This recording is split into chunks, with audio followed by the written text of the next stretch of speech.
thewellnesscouch.com, streaming wellness into your lives. This is Up for a Chat with Cyndi O'Meara, Carren Smith, and Kim Morrison. Here we are, up for a chat about the hottest topics that are important to you, inspiring you to awaken the change within. I'm Carren Smith. I'm Kim Morrison. And I'm Cyndi O'Meara. And we have a very, very, very super uber special guest with us here today, the beautiful Kirsty Ostwald.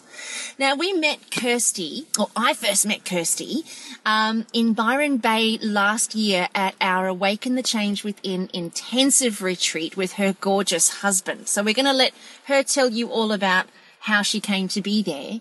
But we are on a road trip today, and we're heading out towards out west. Yeah, out west. Out west again.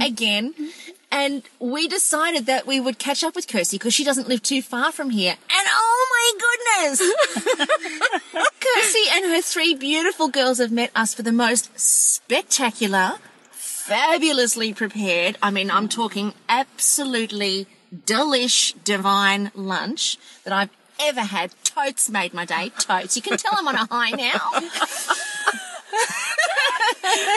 So welcome to the podcast, Kirsty. Thank you for joining us. And thanks for our picnic. Oh, it was super duper. It was amazing. Like, we had the tablecloth out, we had plates and cutlery, we had the salads, the coconut fudge. We had rain. Yes, we did have rain.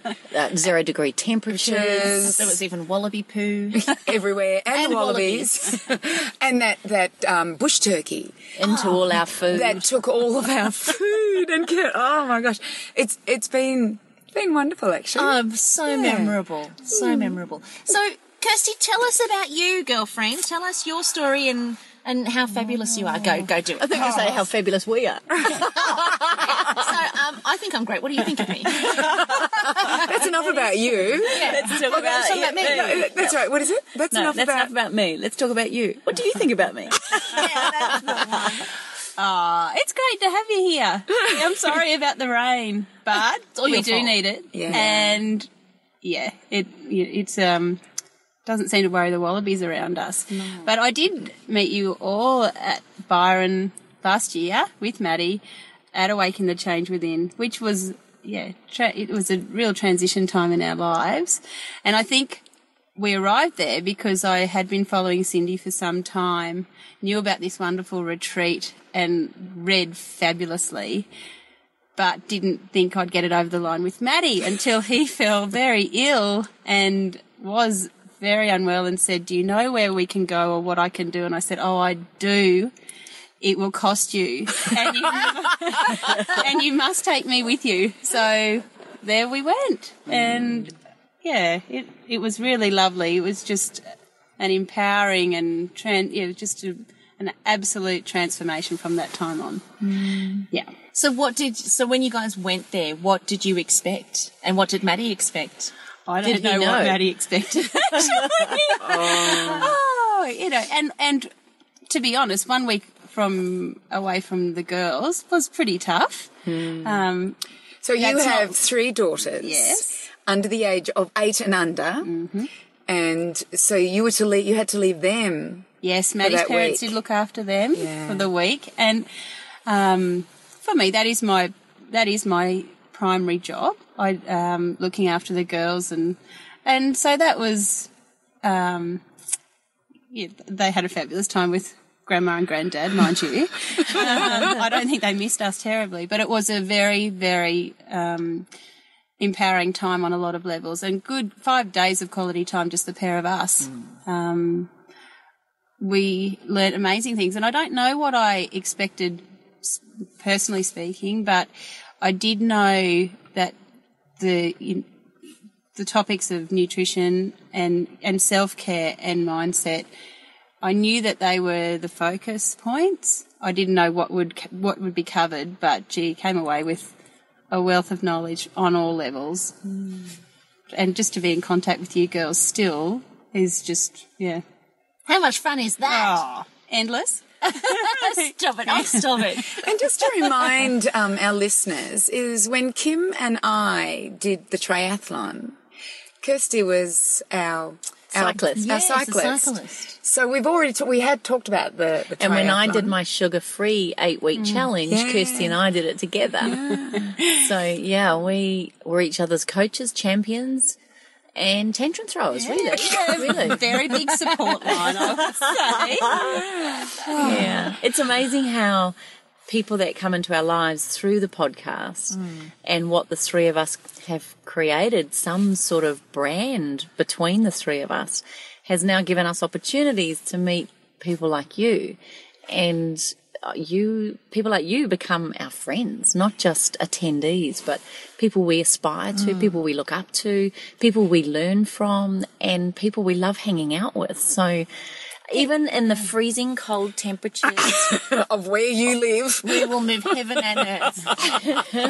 especially when she brings a lunch like she does. Absolutely. That's it. all is forgiven. Yeah, it is. Thank God. So, you know what? I actually don't know your history that well, and so let's explore that.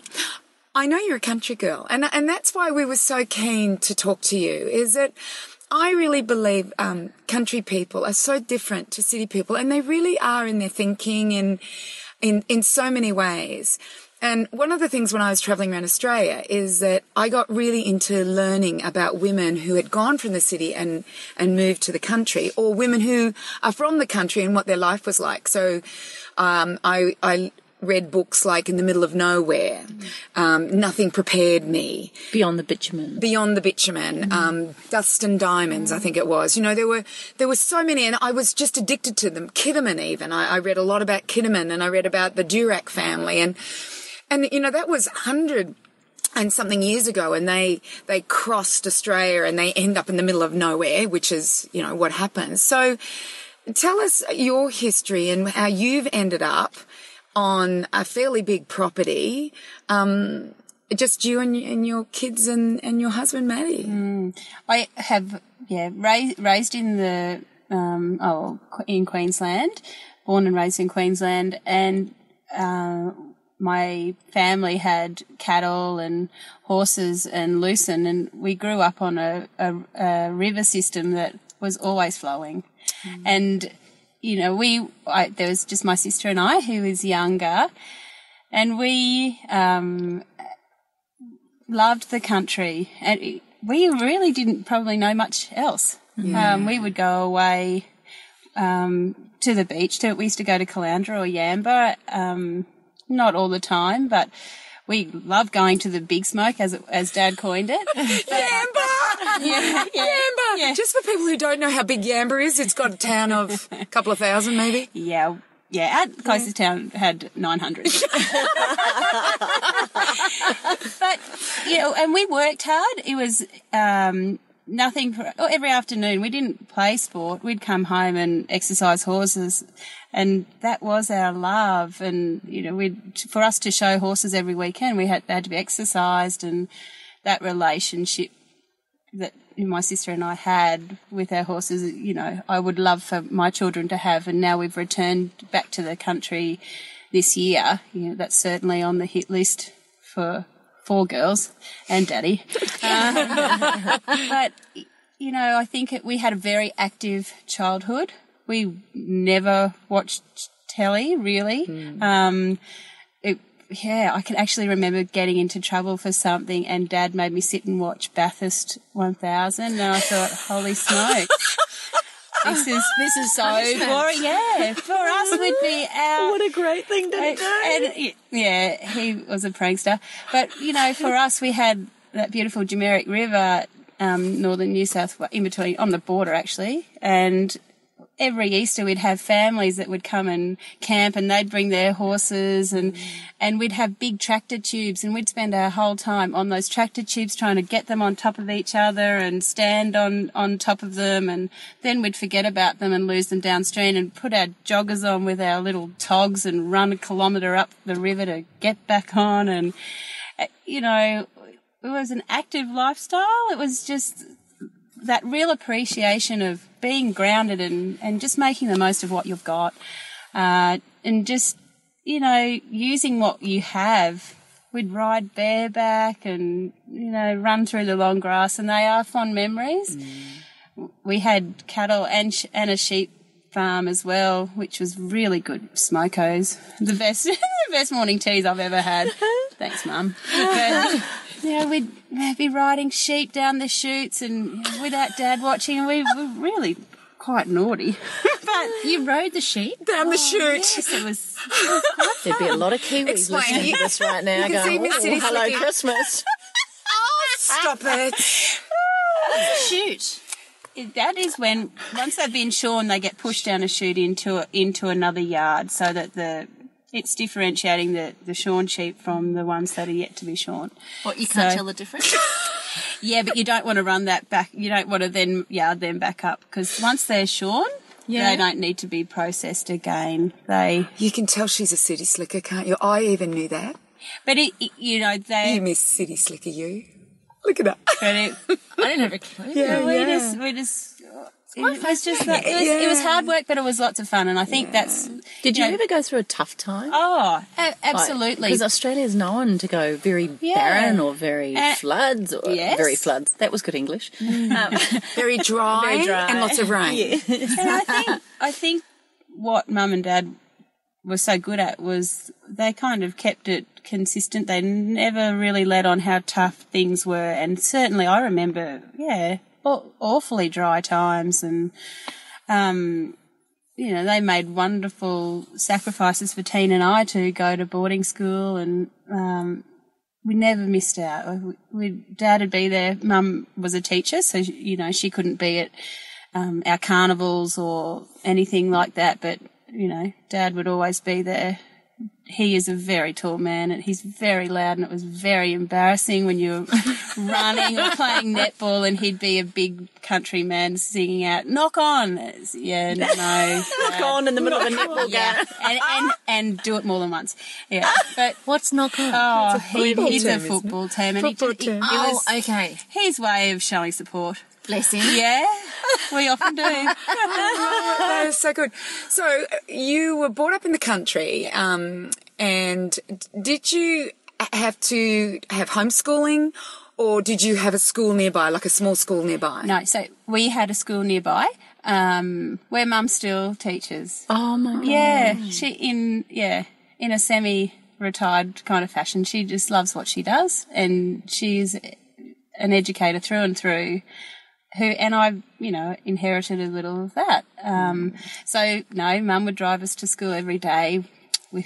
She was severe on the spelling tests on a Friday morning. See, she's only a little lady, but In the car, beyond. in the car. You didn't want the front seat on those days. But, you know, that was great. We used to have this little Suzuki that Mum would drive into town in, and we learnt to drive really early, and just, everything was adventurous, and Free. It sounds free. it was free. It was open spaces and unobstructed living. You know. You know, I was a city slicker. I lived in a small country town, but they had 20,000, so very city slicker compared to you. And I had the opportunity to, every holidays, go to a place called Gumbower, and to go to Gumbower Station, which was, or it was an estate. It was one of the original estates. And it was the old-fashioned farm, and I learnt to ride horses and milk cows and shear sheep and do all of those things. And I must admit, it was my fondest memories of holidays was on that farm. But we had to learn to ride a horse without saddles, without bridles, nothing. We just had a halter. And, you know, you know, to live that life. And I always remember I started about the age of 14 or 15 going there. And I remember there were lots of parts of the family that lived in there. So the mother lived, she was the grandmother, I guess, to the youngest. So the grandmother lived in one section of the house, and then the uncle lived in another section of the house. And then the main family, which was the young family with 2 young children, lived in the other section. So the grandmother made the porridge every morning and then brought it into the house of the young family, and we'd eat porridge. The mother of the 2 young children would go and milk the cow. And we'd get milk and cream and we'd separate and we'd make butter and we'd have cream on our porridge. You know, and then the uncle, I called him Uncle Arthur because he was just like that. And yeah, it was just absolutely amazing, that lifestyle. But I only got snippets of it and you got to live that lifestyle. So when you had to go to boarding school, how was that?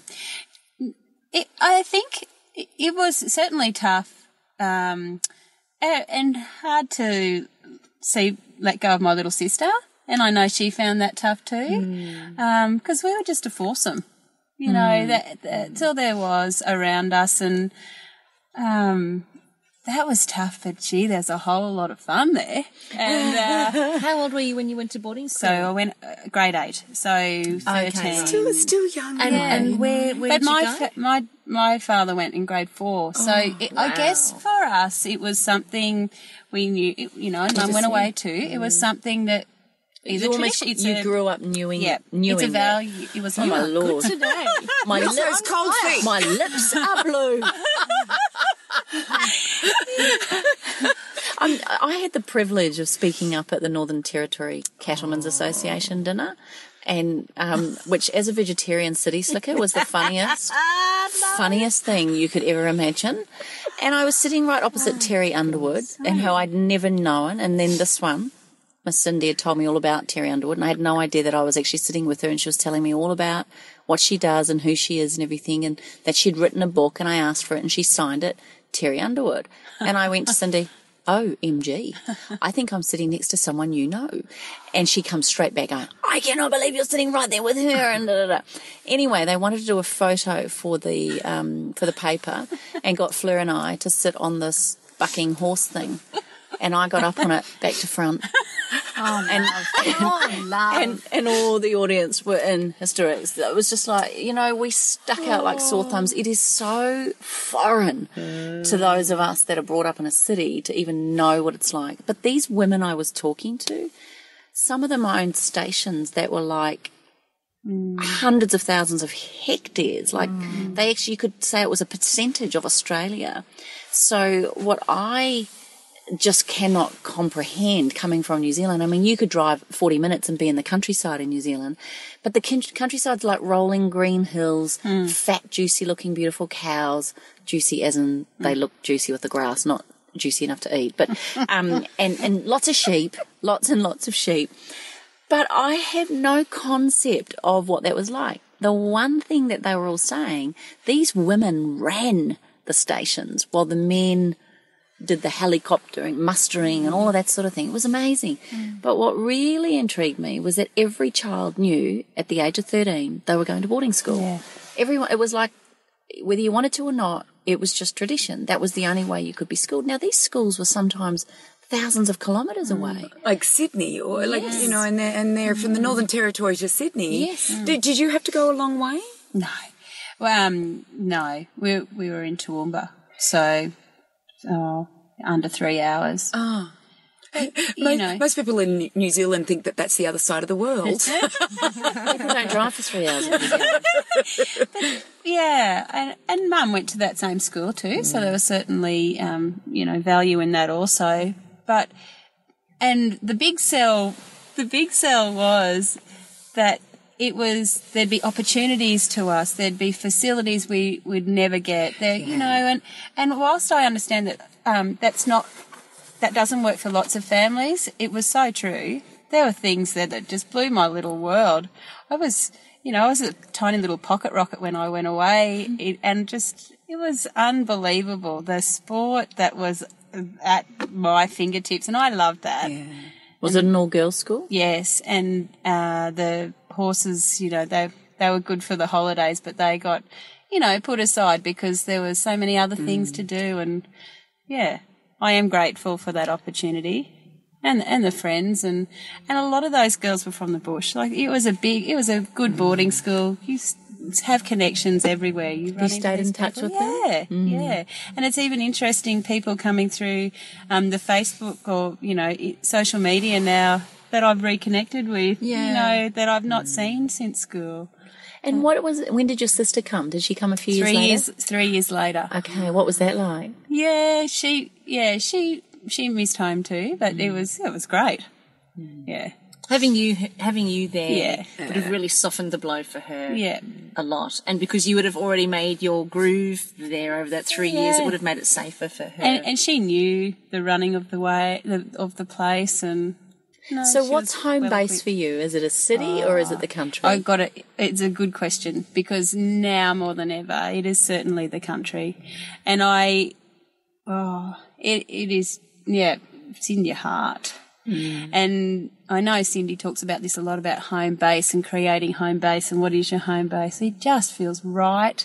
It just feels natural and normal the way where we are now. And we've been in the city. Dolby. I've been in the town. Let's get perspective. It's not Sydney. What's the city to you, girlfriend? Yeah, okay. On reflection, we've been living in a town. We've been married for nearly 11 years, and we've been in a town for that time, and it really was probably from the Awaken the Change retreat that, weighing up a balanced life or seeking a balanced life, and Matty with his business, just part of that balance really is retreat, and not just once a year, but just instilling that in your family that we've got to have downtime. I really think that was the pivotal point. And so is Matt from the country as well? Originally, yes. Yeah, he right. does have those grassroots too. Yeah. And he and all the animals are just... Are you Martha Stewart? No. I have checked her out. I do. It's just you always post. I mean, your Instagram page and Facebook page, Zesty Mama, is such a cool page to follow because it's all around tradition, culture, values, family, which is so up my alley. And I love the fact that you share every day, like I do, what it's like to live in our lives, and you share recipes. So make sure you follow Zesty Mama.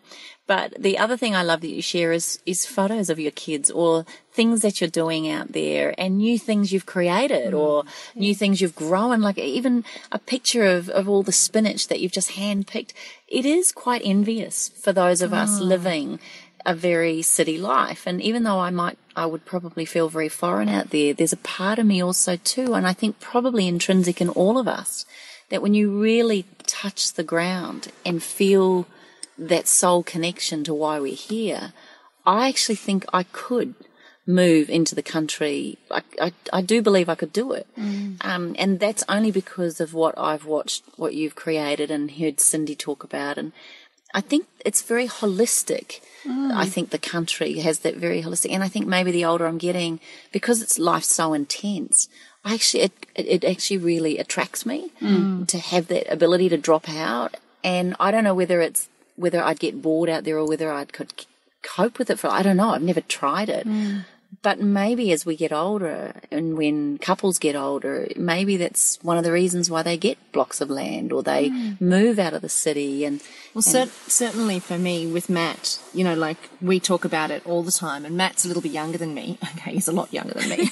She's a cougar. Cougar. I'm a cougar Kazza. But Was that Cookie Kazza? I heard kooky. Cougar Kazza. I heard kooky. But Matt and I talk about it a lot, and I always say to him, if we're flying somewhere and we'll fly over Central Australia or we'll fly over the big blocks of lands, and I say to him, please, when we get home, can we please sell the house and just open up a hardware store and we'll call it Robbo's? Because that's Matt's last name. So I said, we'll call it Robbo's. And he just laughed at me. He goes, oh, hun, you couldn't cope. You wouldn't be able to cope. Where would you get your nails done? And I go, yeah, good point. But honestly, I mean, in all seriousness, I can't think of a life that would be more enticing than the kind of life out in the country with the animals where you're free. Oh, I mean, word. that just feel like just hearing what you're saying and the way that you speak of it, but your whole facial expression, your whole demeanour, there's a freedom that people have in the country that when you've grown up like me in the city, you just don't have. And I think it's the freedom that we yearn for. It's the peace that we yearn for. And the grounding. There's a real grounding. A real connection back to what's real. Exactly. A connection back to what's real. Because often we'll talk about, out there in the wild, or out there, and you've even said out there. And we think it's out there, but it's actually what it's in here. It's within ourselves. It is, isn't it? It's in here. And the mind just calms. Like I went out to Kirsty's new property. Is there room for all of us to There's move room there? for us. Yes. There is. Could we do a retreat there? Oh, yes. Could we all move We were there? talking about it, weren't we? We were talking about it. We were actually talking about it. But I just want to take a step back. I want to take a step back to your beautiful home that you renovated. It was an old home that you renovated in Dalby, and then the whole thing happened with regards to you came to awaken the change within, and your husband went looking for land, didn't he? Unbeknownst to me. Oh my God, is that right? Yes. How come I didn't know? So Let me tell you. You were very comfortable, weren't you? I had just finished a renovation, and Maddie, he one night said to me, Dal, I think I could do another renovation. And I said, but you didn't really do this one. Don't you love him? And there was obviously a seed planted, and he does follow real estate, and he's, interested in a lot of things. He follows my Instagram page. Oh, he does do your awards, Kimmy. More than mine. Yeah. And he likes things. Yeah. So I'm just saying he is out there. He is. He's a gem. He's super cool. But he planted a seed, and he said, oh, well, there's this place I've seen. Do you want to look at it? Okay. And we had looked at a property prior to the one we bought. And it was just really, it drew me. I just thought, wow, we had a very comfortable life. Everything was so convenient, and this is your positive for being in town. Everything's at your fingertips. You forget something, you can get back there. Your children, or can go to everything. Whereas, all the sporting, all the academic, all the stuff's there. Yeah. So there's certainly positives there, but we went and looked at this farm, and a lot of work to be done there still, but it was a feeling. It really was. And it is home. Were there animals already there when you went to see There it? were, and there will be more. We're developing all of our infrastructure to make things work for us and what we value, and just shearing shed that you just and there's lots of beautiful things about the place. Has it got a lot of history, you mean? Yeah. It certainly does. Yeah. It's an old homestead, wasn't it? It was. It was an old homestead. That we have sold for removal, just for our context, and it is a beautiful, it was an early 1800s kind of home that had been added on. Yes. And added on. Yeah. It just didn't quite work for our context, but isn't it great that someone else can see the beauty in it and, give the energy to it. But lots of lovely things. And so have you built a new place? We've done up the little cottage, and I must tell you, going from a bigger home to the little cottage, it's intimate living. Our girls came to the cottage when we first inspected the property, and the kumquat tree was out, and they said, "Oh, Mummy, this is kumquat cottage. We can live here, and you and Daddy can live in the big house." And that's so cute. And it's always been kumquat cottage, and that's where we will stay. Yes, that's we will right. stay at Kumquat Cottage when we decide to go out and visit. Yeah. Okay. Once the homestead's built. Once the homestead's built. Yeah, the new homestead. But it is, it is that. I just find it really hard to explain it to you, but there's certainly tough times in the country, and especially now. And whilst the rain's falling and it's freezing here, there's lots of people that are thankful, and there's a big attitude of gratitude out there, I'm sure. But it is to be able to run as I do in the mornings before the sun is up, with that morning star still there and the moon. I just couldn't do that before. And I've got 2 dogs that come with me. They're not on a lead. Like, just that concept is just free. They look like, are we ready to go yet? Come on, let's go. And then conversely, in the afternoons, we sit on the top of the cattle yards and watch the sunset, and, you know, the vibrancy of that colour, it's like you can touch it and paint with it. It is just so close.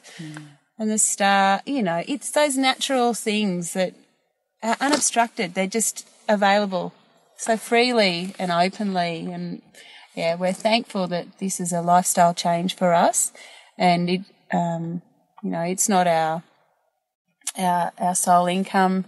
You know, we're fortunate that we've been given this opportunity, and good work, Maddie. And what do you think are the key traditions or values that you're wanting your girls to grow up with? Love and family and just nature, just natural, you know, from the food we eat to how you are, to how you treat yourself and what you give, and just that whole concept of, you know, be kind and gentle. And they are pretty, I can say this, but they are pretty impressive, and what they know and what they teach us each day. You know, they are our greatest teachers, our children. They really are. You learn so much from them. I just know that when I got a chance to visit, I went and visited. How long ago was it, Kirsty? A couple of months ago, maybe? I was speaking at Toowoomba, That's right. and I said, right, I'm going out to see your new place, because I'd been... Maybe? Was it April? Oh, my goodness. Anyway, it had just flooded. Oh, that's right. It had just flooded, and she couldn't get out of the house. You couldn't get out of the property for 2 days, was it? Or Yeah. You We hadn't been there long, and yeah, we were on a hill, so we're fortunate. And it wasn't like the floods that we'd had in a 3 years ago or whatever. But no, we couldn't get out. Couldn't get to the school cool is bus. that? And we're 40. The girls are 40 kilometres from school. So, oh yes, we had your oils burning that day. We had the Enya playing or something. We were beading. It was hilarious. How cool! You can't get out. But this is cool. But this is part of the life. awesomeness. And I think that's probably a value. It's problem solving, and you do what you do with the tools you've got. And, you know, Matt, we hadn't been there long, and Maddie went away for 3 weeks to China. And it was just the girls and I, and it was quite funny, let me tell you. I am thankful that I have had a country upbringing, because when there's no water and the septic doesn't work and that happens. She's not coming now. Hang on a sec, that happens? Yeah, this cottage had not had anyone live in it for a long time. So you're just a problem solve. And you get a flat tyre in the ride-on mower. You know, these kind of things. What about a Hilarious. massive spider or snake? Oh, no. No.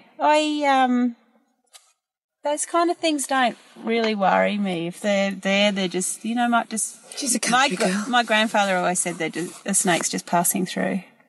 So I really like to believe that. But we haven't seen too many, fortunately. Right. I'm still stuck on the septic tank. You let your kids run through the grass and things like that? Like, is that... Well, if I didn't, wouldn't they miss out? No, I know, but I was told when we did a photo shoot just at our beach, the photographer said to my kids, don't run through the tussock grass. And I went, why are there snakes? And she goes, I went, get off the grass! but that's why we jump into the tractor and slash, you know, around the sheds in the house. And, you know, that's great, because when we were with Dad doing those things when we were young, there wasn't plug your phone in and, Mum, let's listen to this cool song. I love it. It's my favourite. Oh, okay. You know, or they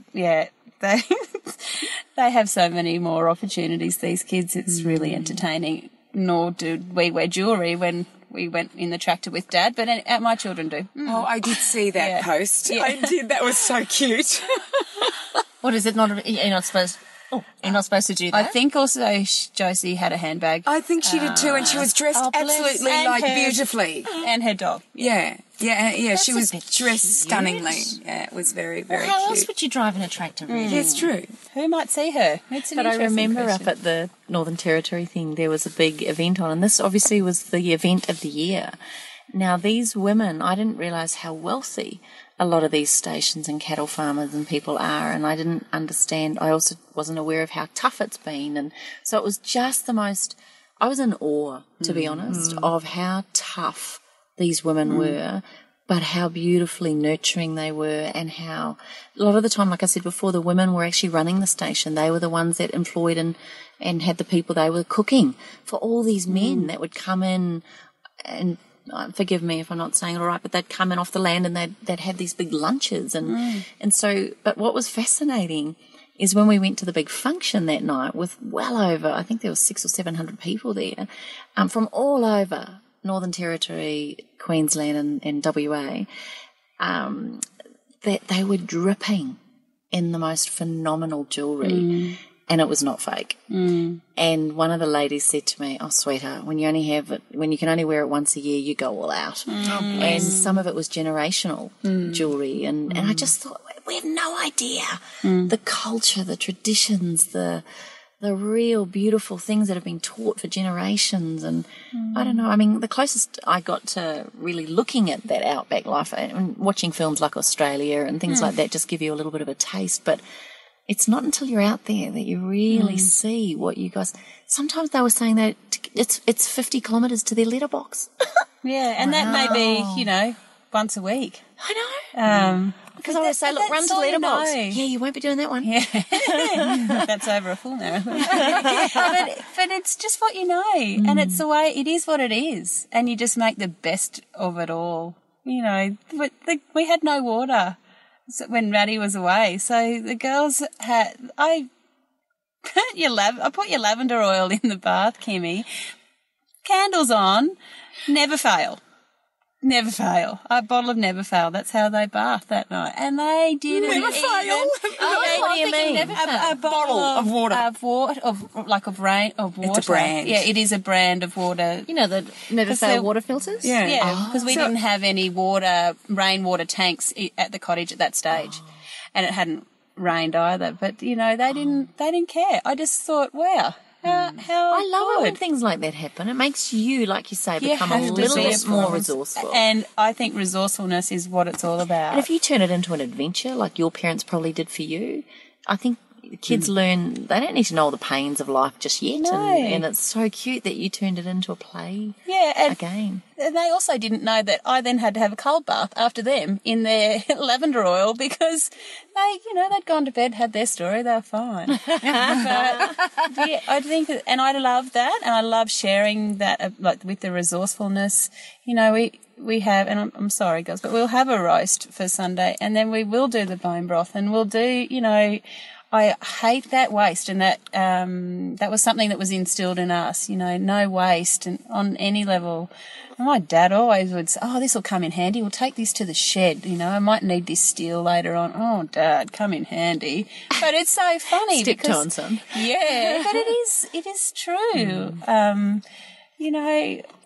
I like instilling that in the girls. Yeah. It's kind of awareness, really, of your surroundings and awareness of, and it's only really, for me, I'm only starting to become more and more aware of this of late, but there's this whole bounty of, that the world provides for us or that the earth provides for us.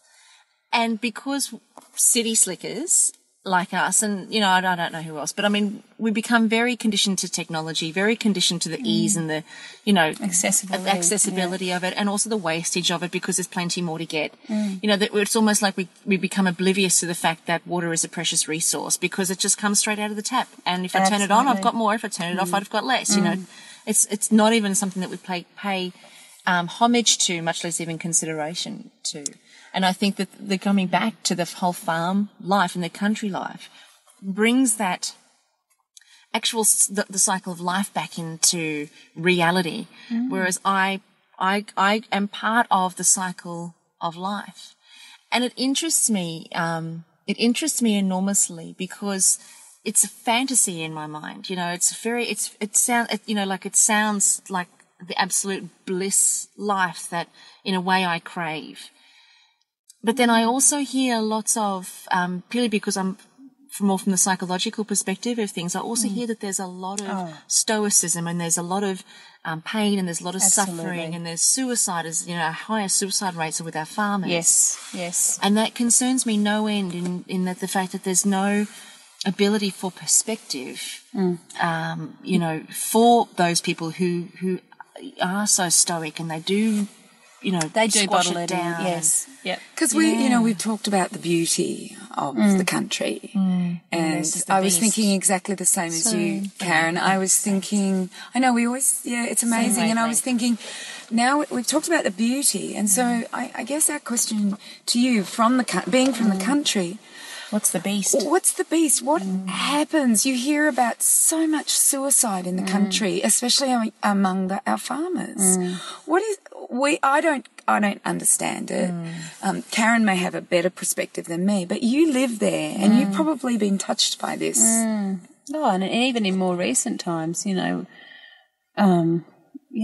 is rife, and it is really tricky because there's people in the bush where it was, and this may be a generational thing too, but if you showed signs of weakness, you did not do that, and to ask for a hand or to be, admitting to massive loss financially or, it just doesn't happen because that would be a sign of weakness. And isn't that sad?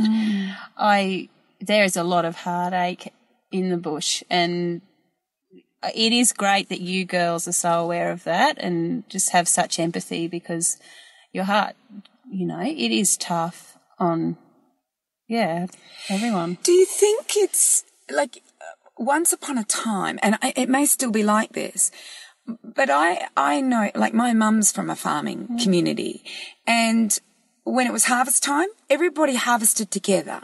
There was no individualism. When it was like putting down the crops, everybody did it on each farm. When there was trouble at a farm, everybody went to that farm. And there was a very small community, and my mum's from Manchester, Iowa. And so there was a community that helped each other. And, my grandfather lost his farm because he had 11 children. 7 were boys, 6 were hemophiliacs. They were there to look after the farm, but they couldn't because they just, there's no way. So because the boys couldn't work, he lost his farm. And I heard, I had heard he was a tyrant and you didn't want to be around him if he was in a bad mood. But he didn't take his life, but I look at the heartache that whole family went through and what has happened. So do you think that that's gone, that community where everybody helps everybody out, as opposed to, I'll be fine, I'll do it by myself? What's happening there? Yeah, and I think it varies from farm to farm, to be honest. And, I haven't personally seen that kind of community. Wow, that's amazing. I've certainly seen, and where we grew up, we'd help if we lived on the river system there, if people had their cattle had gotten over the river when the river was low, you'd bring them back. There's certainly those kind of things. You'd help a neighbour out to muster, or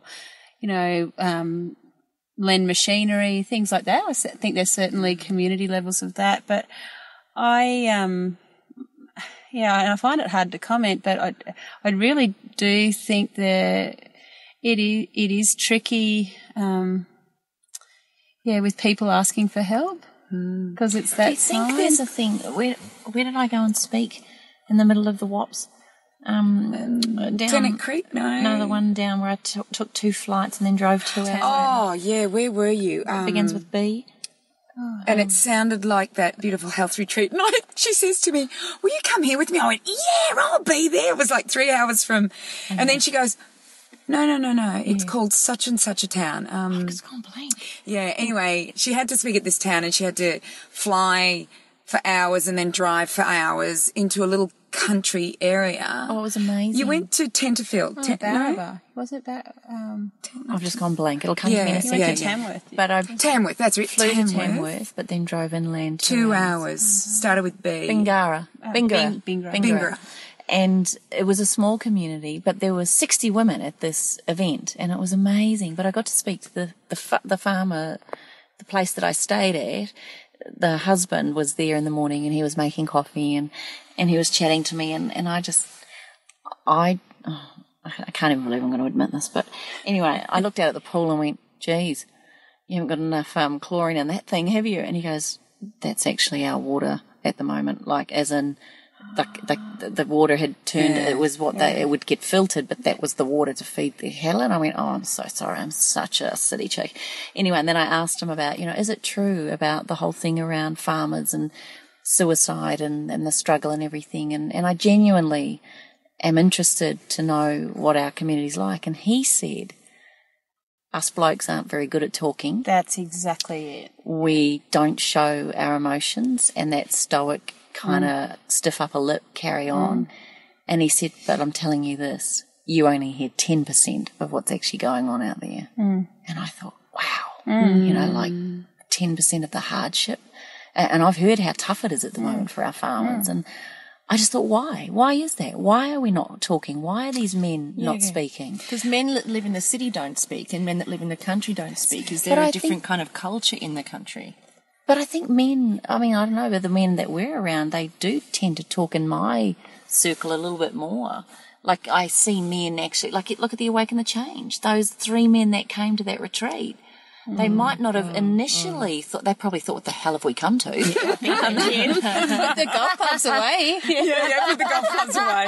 We're doing facials. Do you remember the end of it? All 3 of them with their skin masks on and opening up about their feelings, and it was almost like they were given permission to do that. So who's responsible for this? Is it us as women allowing them to go and do that? Like, because if I look at the younger people, part of the boys go out, it's about getting trashed and smashed and being and even in the idiot, country, isn't it? What's your thoughts generational? I do. I think it is generational. There's a big difference between our age group and my parents' age group in what is said, and I've seen women that and the wives or mothers that have tried to pull out the communication, and I think that is the barrier. It is so. I find that we're very lucky that the generations are coming through where they can talk about their feelings, and that's good. It's that old saying, you can lead a horse to water, but you can't make it drink a lot of the time.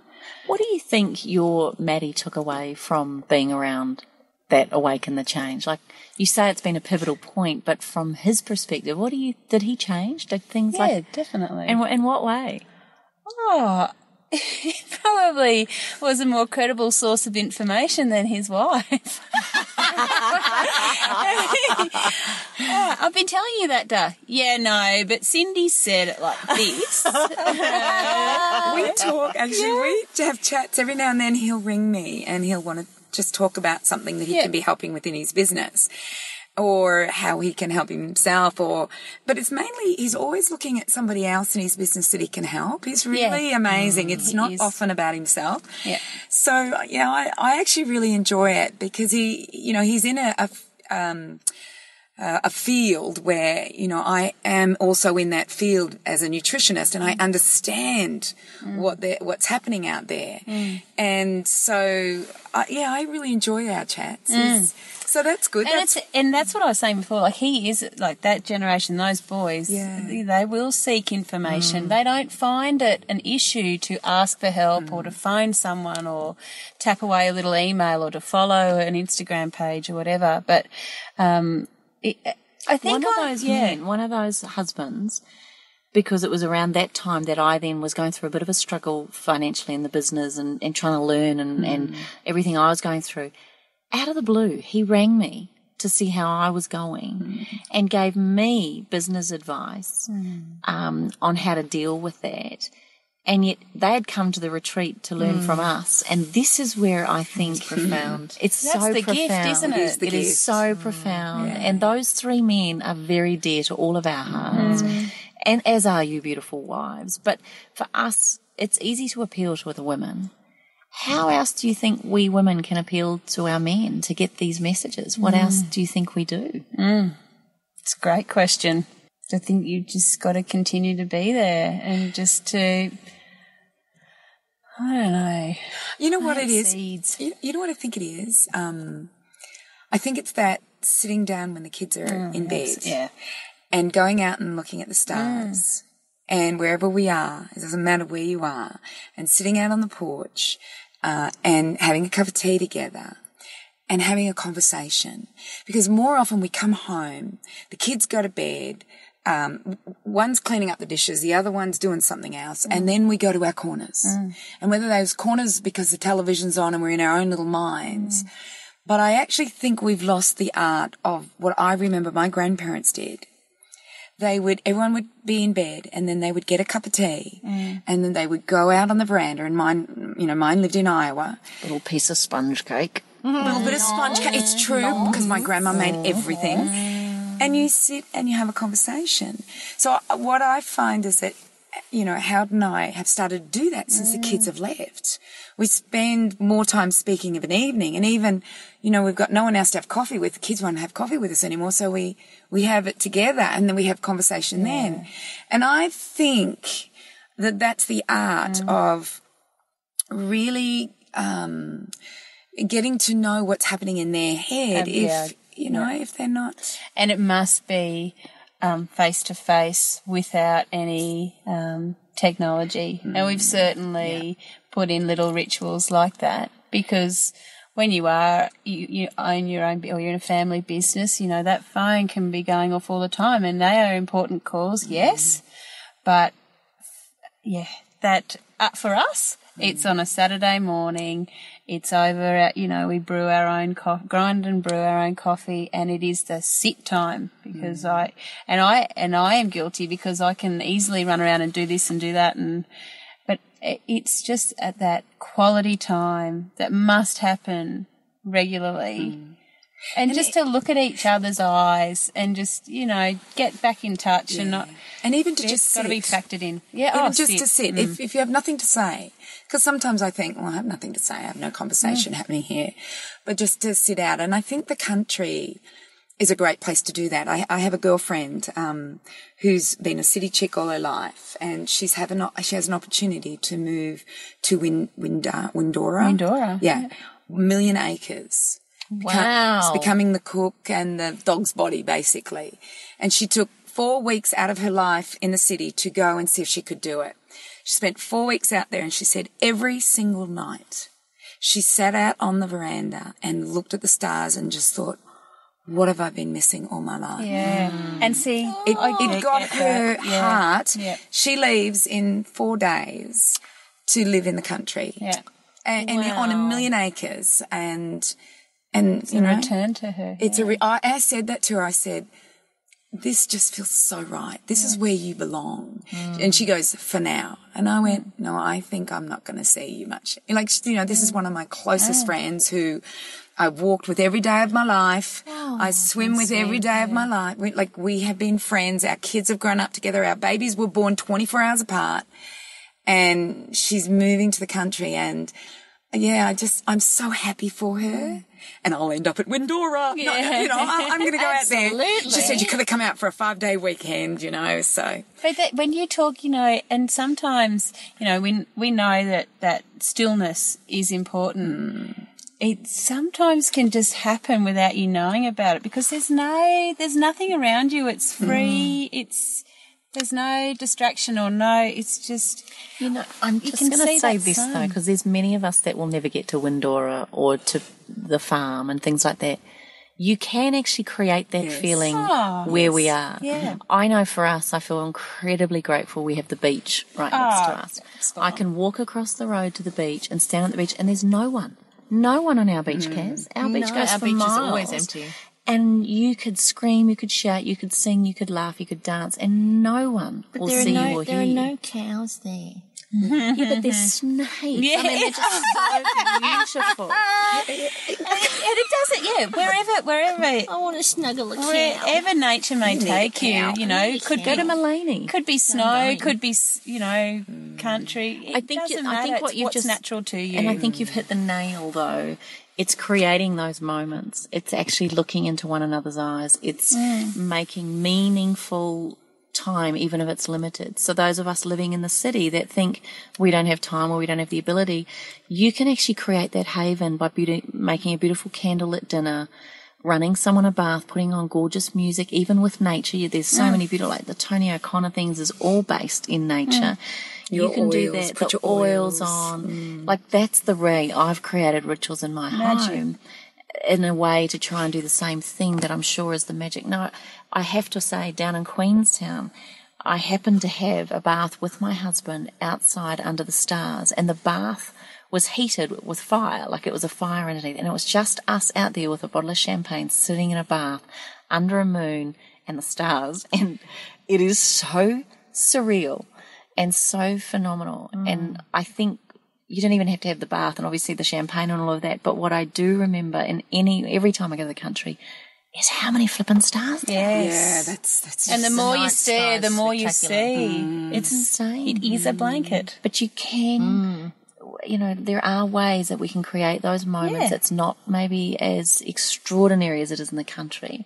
But I keep trying to remind my children, even saying grace before we eat, being grateful for the fact that they ate organic lamb shanks the other night from grass-fed lamb that came from a farmer that cared about his cattle, and trying to talk to my children that way is my one little way I can try, even though I have no identification to the country. I have an identification to the sense that I get. I mean, here we are sitting in the middle of the Bunya Mountains recording this podcast.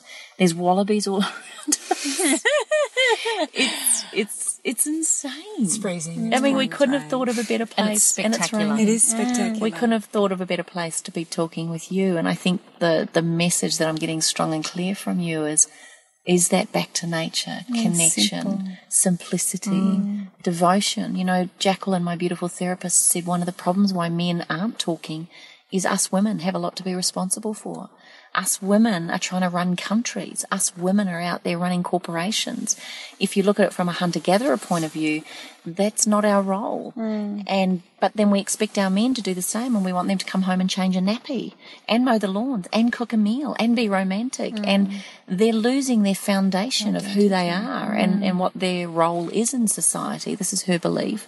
And thousands of generations have been like that. Exactly. Yeah. And us women, the whole feminism movement and the whole, you know, this female power that we all have, I don't think we can ever underestimate the power of telling our men how beautiful they are, or how wonderful they are, and having him sit at the table, at the head of the table, and honouring that no one eats before dad sits down. Like, I know some families may not agree with that, but I can see the value.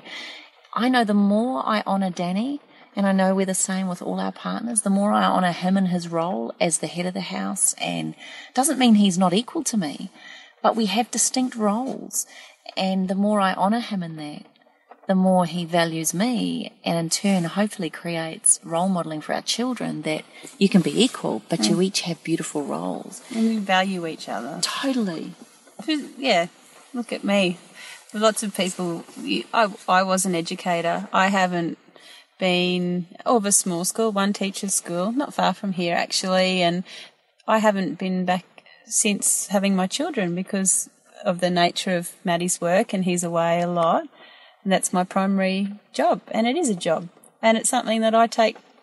You know, it is my life. And whilst I can't educate in a classroom, I can educate in my home, and it is a two-way street. I'm learning a lot from my children. So let's talk about your aspirations, because I know that you have something that you want to do and that you share with in a public forum. Exciting. So let's first talk about what your aspirations are, what you want to do, and you know at this point in your life that, you know, the children are important, so it's just slowly ticking along. But let's talk about that. Oh, and yeah. First of all, Zesty Mama is Carren. Carren held my hand on that, walking up the street in Byron I remember to a it vegetarian so restaurant, and Maddie and I are so paleo meated. But We had to keep her happy. Yeah, we did. And she came out with the goods. It was just, and that being of service thing, while you can't be executing your grand plan, but you can be sharing what you do. And I really get a tickle out of that. And I don't care if there's one like on Insta or Facebook. It doesn't worry me. What I'm doing is trying to educate people how you can live just, a pretty holistic life, just keeping it simple. And it is so achievable, and just eat natural foods and, just real food and, pluck caterpillars. Pay your children 10 cents caterpillar. Oops, a daisy. My kids have got lots of pocket money lately. From the broccoli. Out it goes. But I love making change through people. And I possibly don't feel that it's in the classroom any longer. That curriculum, there's parts of the curriculum that I don't want to teach. I love the nutrition side. I have always been, been an athlete, done lots of sports, lots of challenges, and just I love what you stand for, Cyndi, and I love the whole philosophy aligns really closely, and I just would love to help regional women, or anyone, but I particularly in my context. In my region, just to understand how, that gift of just eating naturally can really solve a lot of problems without a whole lot of thought. Now, one recipe that I got from you when I came to visit you, and I'd never thought about it before. I think it's your favourite Sunday breakfast. Would you like to share what you do? So I thought you were going to jerky there. Oh, I love my jerky. I love, and you taught me a really good recipe for jerky. But this, to me, don't worry about those two. Yeah, and for any of the vegans, just block your ears. We've got a coconut wrap coming for you. Yeah. Coconut wrap. But bone broths, how important are they? If you're not on them, you should, in a perhaps seafood, chicken, whatever way floats your boat. But understanding that food is our medicine.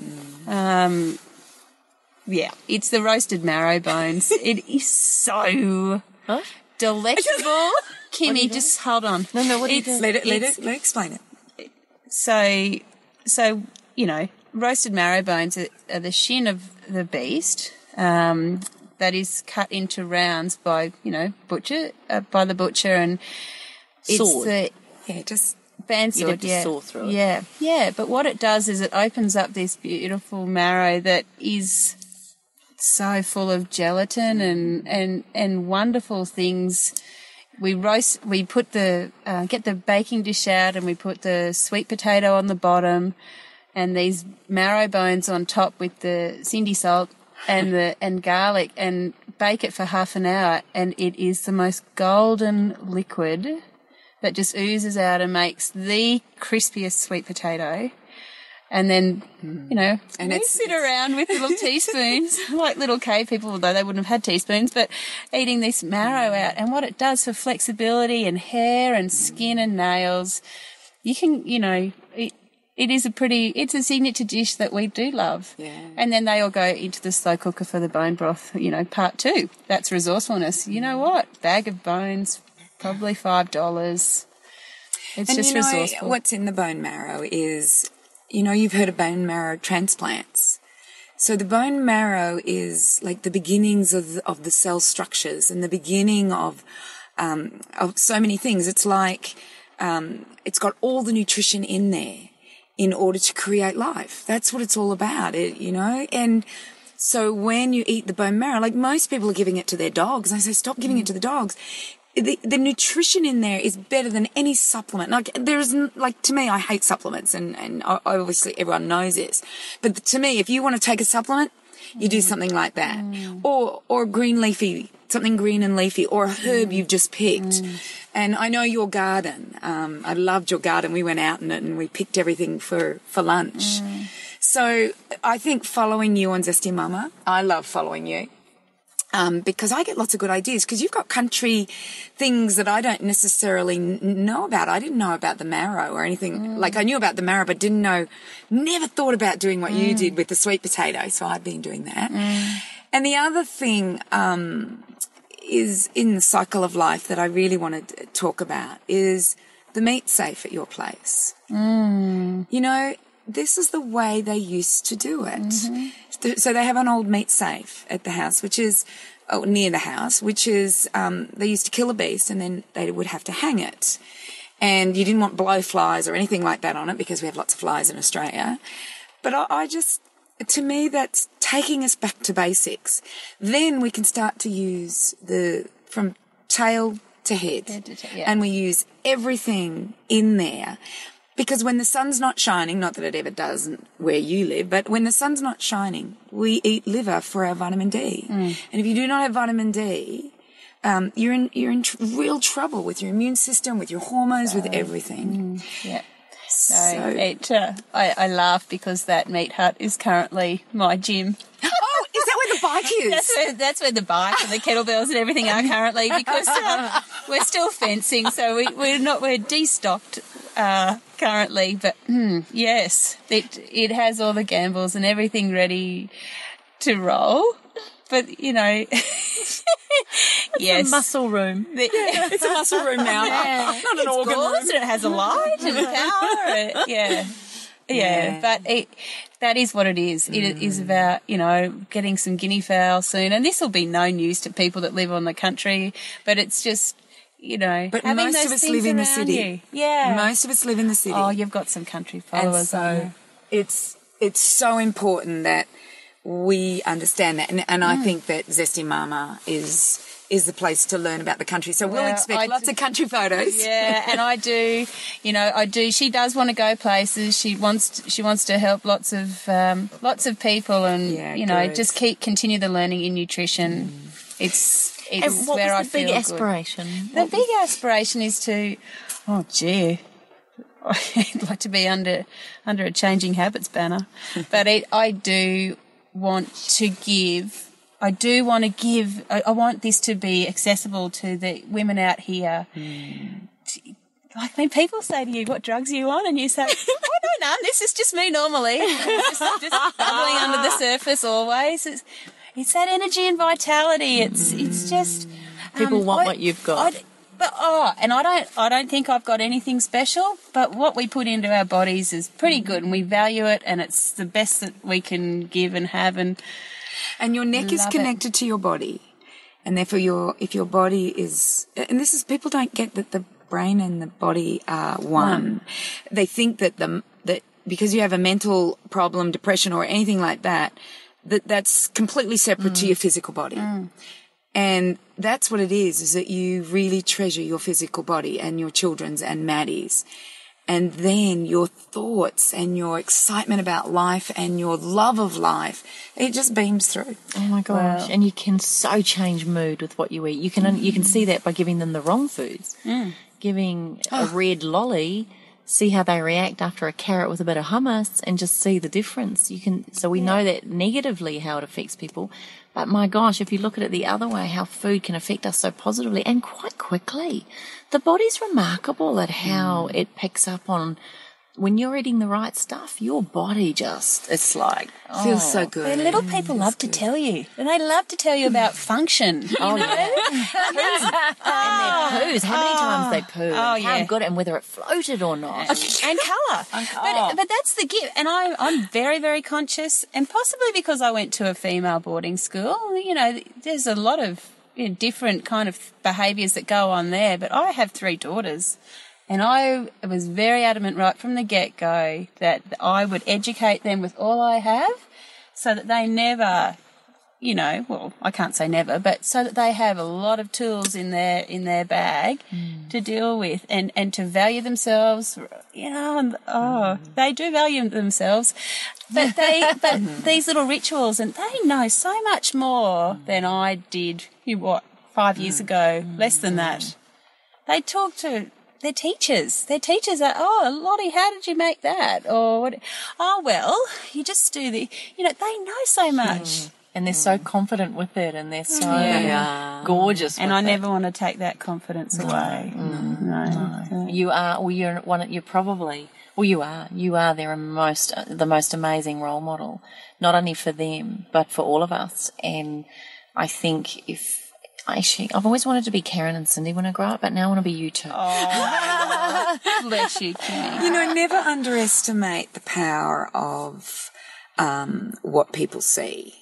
You may not be saying anything, but you are actually saying a million words as opposed to what verbally you can say. And when they see children that are not sick and children who have no behavioural problems and a mother that is happy and well balanced and let's just explain. We are sitting in one car doing this podcast.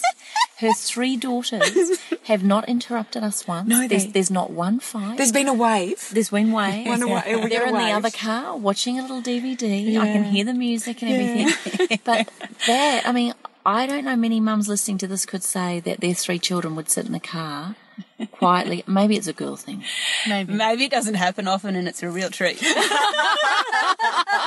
Maybe they've just done really well. You've bribed them, haven't you? Yeah, I don't know. You know, maybe all those lunch leftovers are possibly not left over. Let's quickly talk about what we had on the picnic table, though. Oh, just share what let's you brought talk us about for the that. picnic table. Oh, okay. Well, we did a hummus kind of dip that was made with sunflower blitzed up tahini. No chickpeas in that one. We had a carrot and cabbage salad. And zucchini that had olives, and it had cumin, raw honey, and Inca Inchi and Cyndi salt, and boiled eggs, carrot sticks, cucumber, tomato. And then those coconut. Those beautiful coconut slices. And I contributed a broth. You contributed... And prosciutto. the prosciutto, yeah. But what did you say? I did the meaty broth. I made a homemade labna. And dates. And then you had the crackers, remember? Lottie crackers, yeah. The Lottie crackers that was shaped like hearts. Yeah. Maybe when this goes to air, you could put that recipe up on Zesty Mama. Well, I did a photo this week, so I will put the yes, because we have another variation on that we need to check when we get home because they are sitting on the cooling rack. But do you know what was so cute? They were actually shaped as hearts. So as you're eating, there's almost a love affair with the food as you're eating it. But it has to be because I have 3 children. They all have their own little turn with Mum in the kitchen because 3 in a little cottage kitchen doesn't work. So Joyce does the Thermomix stuff and Bella will do the flipping over of the cracker and Lottie does the cookie cutting. Oh, is that right? So it is love. Yeah. It is a process. But we loved it, you know, to travel for the hours that we travelled and to know we've still got a couple of hours. Oh, yeah, we had dessert. Yes, I contributed a little bit of panna chocolate. Which Josie took custody of. Josie did. She loved it. But what did you make? You made... that quirky Jo, isn't she, honey? Yeah. A variation on her coconut cherry fudge. I did it with the sulphur-free diced apricots, and it worked just as beautifully. It was stunning. That was super. I think we ate half of that. And then I think I could actually eat more of it. But then I think we came up with another variation that we could actually soak the dried fruit in Cyndi's vodka-based vanilla essence. Then it was like what did we call the white Christmas? White Christmas. It's a good white Christmas, I think. No, this is better than, isn't it? Heaps better than white Christmas. Oh my gosh. And I don't think I had enough. Well, does that mean we're getting out for a cup of tea right now? Are we getting out for a cup of tea right now? And I'm feeling one coming on. And I'll just make a comment. Notice that nobody ate any of my stuff. Oh, what did you contribute? Oh, no, I had capsicum, I had tomatoes, I had the raw took the pizza tomatoes. base. I had the tomatoes. yes. I had the Never tomatoes. mind. We can have that for dinner tonight. No, honey, you don't know. That is our dinner tonight. Oh. Yeah. I thought, Yeah, you thought you'd claimed it for Pizza and- sale. I did. I thought I'd cleaned up all right. Absolutely. No, it's Capsicum dinner. tomato on your pizza base is yum. It is going to be nice. Kirsty, we love your family. Yeah, we love we you. do. Beautiful girls, beautiful very husband, mutual. beautiful you. Yeah. It's just Tell us how much you like it for a chat. and how funny's Kaz. And it was so funny because Lottie didn't know about all that, so she said, "Oh, That's the funny one." Yeah. And it's are they good cooks, Mum? And look at this food, and it's a real honour to be in your presence. It really is. I And can't the believe you feeling's listen to mutual. every show, and she always tells us what she's got from each one. There is a lot of driving in our life, and I love it. Tuesday, I love it. Thank you. You had a bit too much to drink, haven't you, Karen? I did. I was just hiccuping over there. I did just have a quick hiccup. What did you have for lunch? What was in that living a thermos? capsicum. No, it was a Oh, you What was did in that put some thermos? vodka You had vanilla a in hot that. toddy. So, Kirst, thanks so much for joining us, my love. It's been an absolute treat and an honour, and I can't wait for us to do this again, but at your house. Absolutely. We'll take the cameras out and we'll go wild.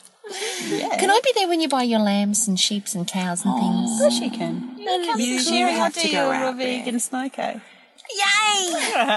Yeah, you gotta go. Bust in to It's cuddle a cow. Anyway, less about me. That's been an absolute treat, my love. Absolute treat. Well, treat's for been joining mine. us. Treat has been mine. Thank you. So everybody that's listening to this podcast, we hope you love Kirsty as much as we do. And go to her Facebook page, Zesty Mama, and make sure that you follow her everywhere that she is, and you won't regret it. It'll be fabulous. You'll get lots of great ideas and lots of fantastic inspiration. So make sure you follow Kirsty. Also go to our Facebook page at allthews.facebook.com/up-for-a-chat and make sure that you post your comments about today's podcast. Also, we just want to let you guys know our Awaken the Change Within retreat is coming up at the end of November. Now, yeah, actually, Kim's just mouthing something to me here. Bring your husband. Do bring your husband. Yeah, we would love. It always changes. Well, when couples come, Yeah, you it's walk out with the brilliant. same language. Yeah. Whereas when you go by yourself, or when you come by yourself, you've got a different language, but you're going back into a home that's still very much conditioned to the way that it was before you left. Whereas if you've got both parents, or the husband and the wife there, then you both Absolutely. leave surfing the same wave. Why don't you? Do you remember the quote that we got from one of the couples, one of the Yeah. girls? I think, that really summed it up, and it was. We got it the night they left, and we were all just hanging around on our beds, and we got this. I came hoping that Carren would help me. Contemplating divorcing my husband, and I left with the man of my dreams. Isn't that beautiful? We just cried, didn't we? We had goosebumps. We cried. I still do every time I think of those two. And they came together as a couple. He didn't know he was coming. No, he didn't know he was coming. So you can trick them into coming. Don't tell them. Just don't tell them. But it was, to me, I know that couples who come do get a lot out of this. So They leave with complete transformation. So, And go they to get lots of hugs. Oh yeah, Kim does jump on them. she does jump on them. That's Don't right. say that. I don't jump on them. That sounds terrible. Well, what do you do What then? was that then? What was that? That's just What did you do to Maddie? straddle. That's worse. Okay. You'll just have to come and find out. Oh, yeah, absolutely. So to find out more about the Awaken the Change Within retreat, it's going to be in Mooloolaba and it's at the end of November. So go to the website at allthews.awakenthechangewithin.com.